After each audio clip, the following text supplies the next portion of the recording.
Plus de 200 km à pied en 3 jours, c'est la distance qu'un Béninois a parcouru pour venir rencontrer le ministre des Sports à Cotonou. Des collines de Glazoué jusqu'à Cotonou, Ghislain Assogba a mis son corps à rude épreuve pour une cause qui semble lui tenir à cœur, susciter la candidature du président Talon pour un second mandat à la tête du Bénin. J'ai entrepris ce périple-là, cette marche depuis Glazoué, juste pour exprimer une seule chose. La volonté d'une jeunesse indépendante de voir le président Talon revenir en 2021. Contrairement à ce qu'on pourrait imaginer, je n'ai connu aucune difficulté sur la voie. Au contraire, ce n'est que des encouragements, des félicitations et des soutiens de jeunes, de femmes, des artisans, de toute personne qui a une vision du développement durable du Bénin.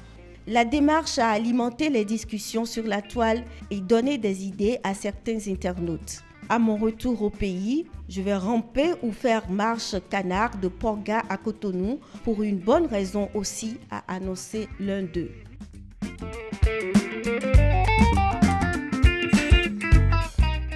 Leur avènement met fin aux tracasseries habituelles pour y accéder.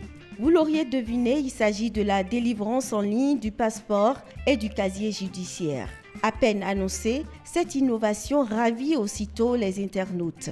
Pour nombre d'entre eux, c'est un soulagement annoncé dans la réalisation des démarches que nécessite habituellement l'obtention de ces documents administratifs. La plupart des commentaires sont élogieux à l'image de celui-ci.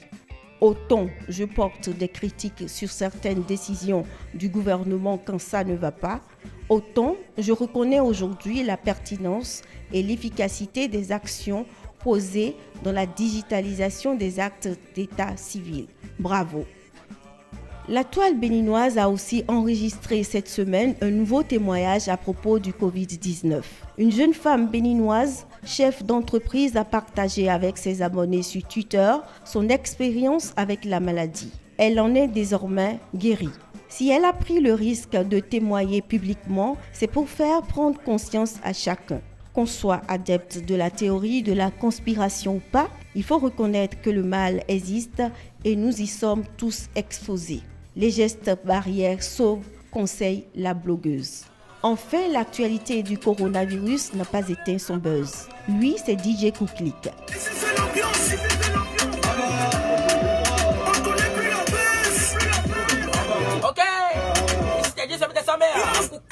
Le vulcanisateur star des réseaux sociaux au Bénin. Il a inauguré un second atelier et en a informé ses fans sur la toile.